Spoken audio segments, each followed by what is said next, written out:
For those year one students in the universities and for those in polytechnics who are in ND1, I want to tell you welcome to campus, and I want to say congratulations. Of course, you just unlocked one of the most significant chapters of your life. There is a story I want to tell you. While I was in campus, of course, at my 200 level, I became a leader of a campus fellowship. There is this particular lady I met then in campus, and when I say somebody is good, she is good. She carries fire. Mobilization, she's there. Activity, she's there. She's firebranded, of course. I was looking up to her coordination and how she coordinates her fellowship and all the rest. So, sometime we went for mobilization, and it was a program for ladies, and we went out for mobilization, and what we were discussing, I told her, I really envy you. I wish I was in my finals. And she laughed and said, Joseph, I also wish I was in 200 level. And I was like, who does that? Who will ever be in final and be wishing to be in 200 level? And she said, well, the truth is this. I might be graduating when those in 200 level will be graduating. And I said, how do you mean?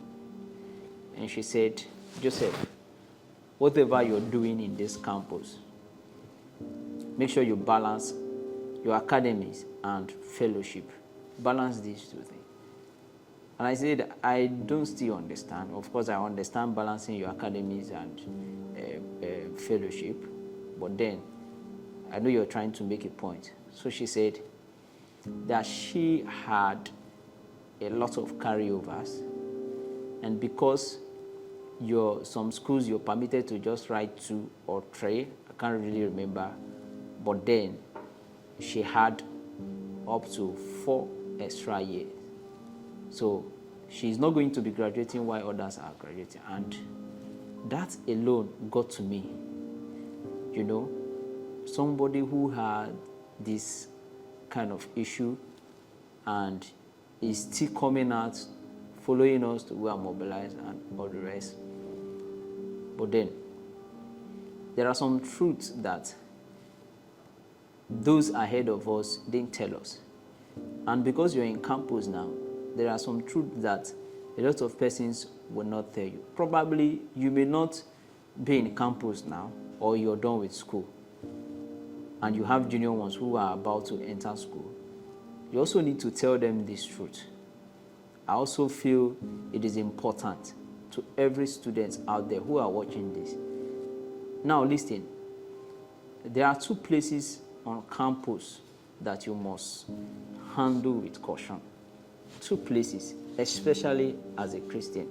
First is the campus clubhouse, but we won't dwell much on that.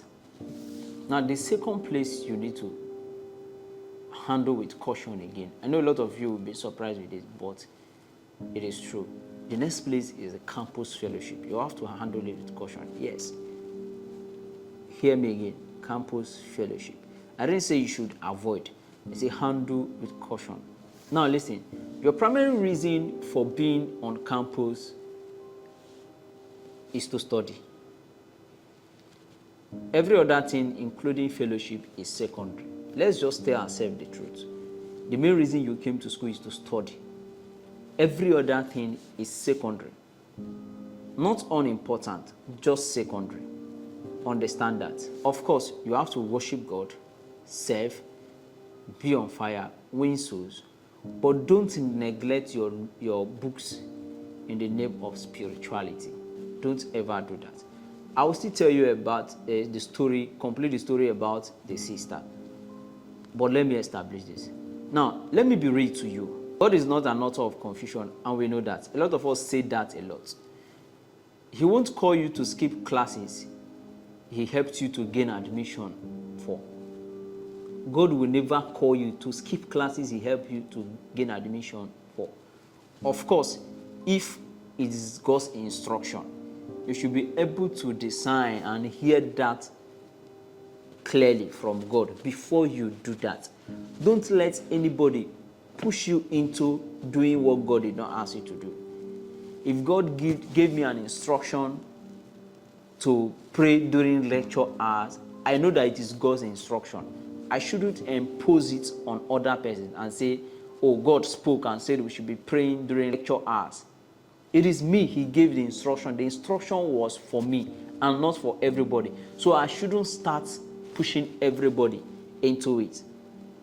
So once that kind of instruction comes, we should be able to decide, is this instruction for us, or it is for a particular person or a particular set of persons? Don't forget, God is not an author of confusion. He won't tell you to skip classes that He helped you to gain admission for. God won't do that. Now, some student leader will say, God said we must meet by 9 a.m. Let's meet by 9 a.m. at the long tennis court to pray. Meanwhile, your lecture is holding at 9 a.m. At the same time, is God confused? No. But we are often manipulated by zeal without wisdom. People manipulate you. They manipulate it by zeal without no wisdom. God, of course, can God give an instruction for people to hold prayer? Yes. But this doesn't come all the time. If you go into campus, you see a lot of campus fellowship doing this.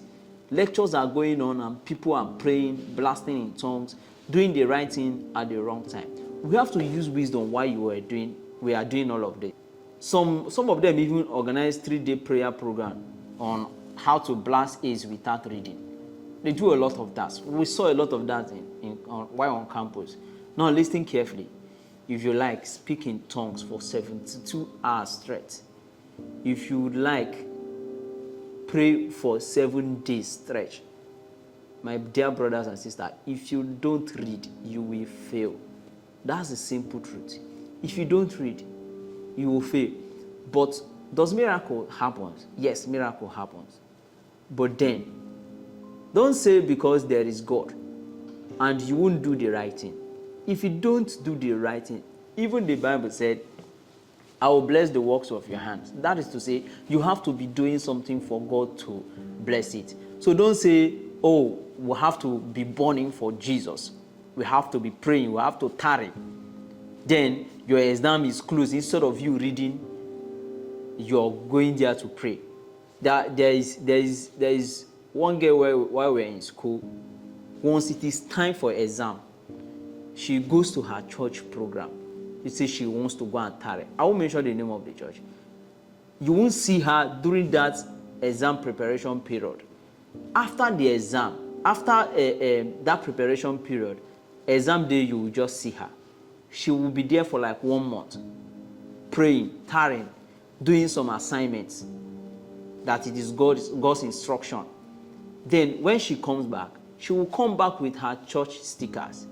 Of course, I was very close to some of the lecturers, and what this girl does is on her exam questions, instead of her writing something, because she don't know what to write, she didn't read, she will now carry the stickers and paste on every of the exam questions.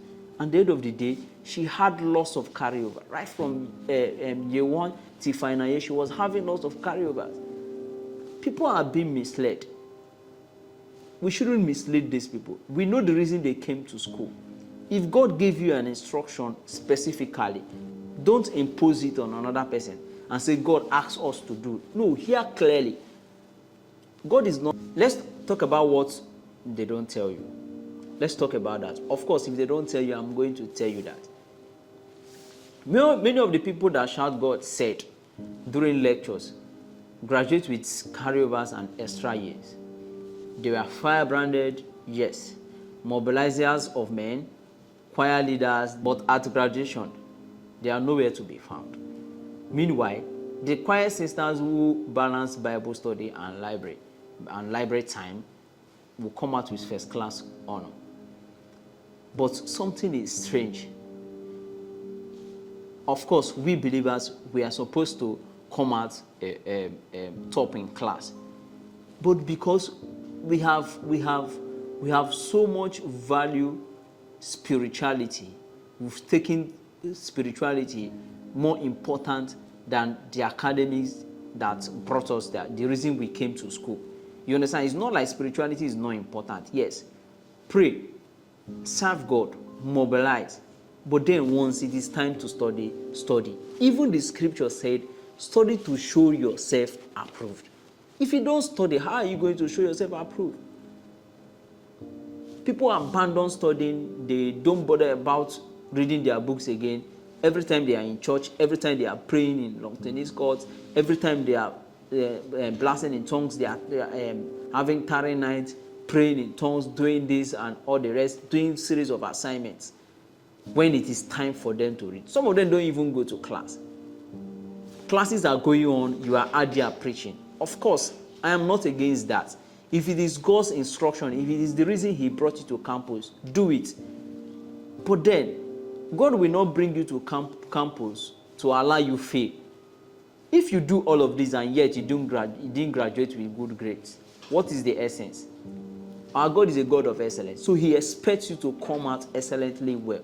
During when it is time for graduation, you see those persons that come out the best, whether they are mobilizers, they are serious in church, you see them celebrating them. Then you that have been a mobilizer, you're always winning, so you're always firebranded and praying in tongues, available in every activities. You're nowhere to be found. They won't even mention your name. At the end of the day, they'll keep saying, "Oh, this one is not a child of God. This one was not there for Jesus. This one does not carry fire." Again, you no longer carry fire because you didn't do well. Of course, something very painful happened during the graduation. I visited this fellowship and this girl was somewhere crying while they were celebrating people that came out with first class honor, people that graduated, and she was nowhere to be found. So we have to be careful. When they will post the pictures of the people that did well, they will now start saying, yes, indeed, she walked with God. Now tell me, who really walked with God? Here is the truth you must hold on to. Don't let anyone guilt trip you. Don't let anyone guilt trip you out of your divine priorities. Don't be so committed to the house of God that you forget the assignment He gave you. Fellowship is good, but balance is holy. There is time to pray. There is time to read. There is time to sleep. Don't spiritualize irresponsibility. Serve God with fire, yes. Study with focus, yes. Walk with wisdom, of course. You can be anointed and be excellent. You can cast out demons and still pass exams. That's true. You can also speak in tongues and also speak in academic conferences. So don't let anybody deceive you. Because in the end, the world honors results and not excuses. Nobody will honor excuses over results. Even heaven respects order. So dear students, dear 100 level students, dear your one students, no matter the level you are, this is a call for you. Be the person who worked with God. Be the person who worked with God and still graduated with distinction. It is very much important. Be the example that proves that spirituality and success can coexist. Let your lives preach louder than your words. Let your certificate glorify God as much as your songs do. Let your years on campus be a legacy, not a regret. Because one day, your name will be called on that convocation list. And when it is, may it echo with both grace and greatness. Of course, you have got this. Now go and shine. Yes. Not just shine. Shine with wisdom, with fire, with purpose, with love. Don't let anybody deceive you. Whatever God has not told you, don't let anybody talk you into doing it. Whatever instruction God has given to somebody, don't let somebody talk you into doing same thing. If God has given you an instruction and given you an assignment, don't talk someone else into doing it. If you're a campus leader, you're a leader in campus, and God gives you an instruction, if God say fast as a leader, be clear, be specific about it. You can ask God, Am I the one fasting, or everybody in the fellowship is fasting? If God told you fast and pray, I want you to pray for 3 days. Don't impose it on your fellowship members. These people came to school to come and study. They didn't come to school to come and pray. Of course, it is important to pray. I'm not saying praying in campus or fellowship in campus is bad. But of course, these things need to be balanced. This is not just coming from another person. This is coming from someone who have also walked through this road before.